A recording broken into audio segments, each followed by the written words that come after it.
உங்களுக்கு நிம்மதி உண்டாகுவதாக. தேவனுடைய இரக்கங்கள் அதிகமாவதாக. தேவன் என்ன சொல்கிறாங்கன்னா, சங்கீதம் 20:4, அவர் உமது மன விருப்பத்தின்படி உமக்கு தந்தருளி உமது ஆலோசனைகளை எல்லாம் நிறைவேற்றுவாராக. நம்மளுக்கெல்லாம் நிறைய ஆசைகள் இருக்குதுல்ல. என்னால் இந்த ஆசையை நிறைவேற்ற முடியல. நான் ஆசைப்படுறேன், ஆனால் அந்த ஆசைப்பட்டதை நான் வாங்க முடியல, நான் செய்ய முடியல.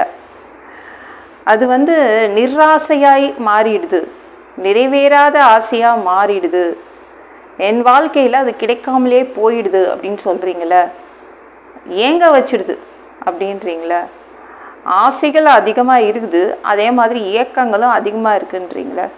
தேவன் நிறைவேற்றி தருவேன் அப்படின்றாங்க. அவரால் நிறைவேற்ற முடியும், உங்களால் தானே நிறைவேற்ற முடியல, தேவனால் நிறைவேற்றி தர முடியும். சரிங்களா? என் வாழ்க்கையில் இதெல்லாம் கொஞ்சம் சரி பண்ணிட்டா என் வாழ்க்கை செமையாக மாறிடும், இதை தொட்டால் அவ்வளோதான் என் வாழ்க்கை நல்லாயிடும், இதெல்லாம் சரி பண்ணிட்டா அப்படின்னு நிறைய ஆலோசனைகள் வச்சுருக்கீங்க உங்கள் வாழ்க்கையை குறித்து. என் வாழ்க்கை இப்படிலாம் நடந்துட்டா என் வாழ்க்கை எங்கேயோ போயிடும் அப்படின்றீங்களே. நீங்கள் என்ன நினச்சிங்களோ அது தேவன் ஒத்துக்கிறார். ஓகே, இதை மாதிரியே நான் சரி பண்ணி தந்துடுறேன், நிறைவேற்றி தருகிறேன், உங்கள் ஆலோசனைகளின் படியே தேவன் சரி பண்ணி தரேன்றாங்க. உங்களுடைய ஆலோசனைகள், உங்களுடைய ஆசைகள் இதன்படி உங்களுக்கு நிறைவேற்றி தருவேன்னு சொல்கிறாங்க. சரிங்களாங்க?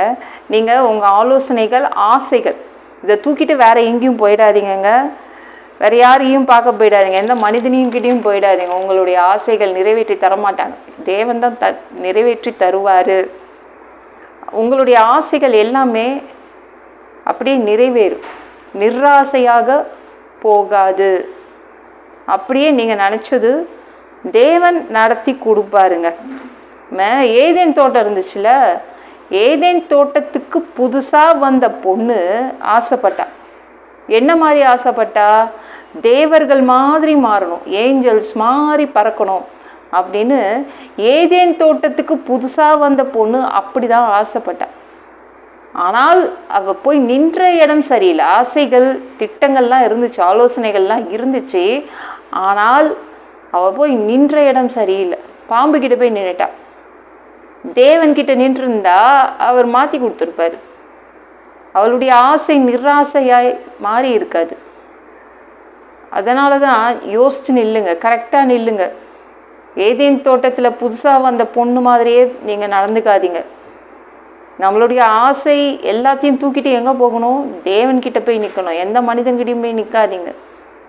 உங்களுடைய ஆசை நிறைவேறும், ஒவ்வொரு ஆசையும் தேவன் நிறைவேற்றி தருவார். உங்களுடைய ஆலோசனைகளின் படியே இதெல்லாம் செய்தால் இப்படிலாம் இருந்தால் போதுன்றீங்களா, அதெல்லாம் செய்து அதன்படி உங்களுக்கு செய்து தருவார். உங்கள் வாழ்க்கை நல்லபடியாக அமையும். இந்த வீடியோ பிடிச்சிருந்துச்சுன்னா மற்றவங்களுக்கும் ஷேர் பண்ண மறக்காதீங்க. கர்த்தர் தாமே உங்களை ஆசீர்வதிப்பாராக. ஜெபம் பண்ணலாமா? அன்பு பிதாவே, உங்கள் பிள்ளைங்க உங்கள் பாதத்தில் வந்திருக்காங்கப்பா. சாமி, இரக்கம் செய்யுங்க, இறங்குங்க அப்பா. உங்கள் பிள்ளைங்க ஆசைகள் அதிகமாக இருக்குது, நிறைய அவங்க வாழ்க்கையை குறித்து இது செய்திடலாம், அது செய்திடலாம், இப்படி செய்தால் நல்லா இருக்கும்லான்னு நினைக்கிறாங்க. அதன்படியெல்லாம் நீங்கள் செய்து கொடுக்க போகிறீங்க. நன்றி அப்பா. நிறைவேற்றி கொடுக்க போகிறீங்க.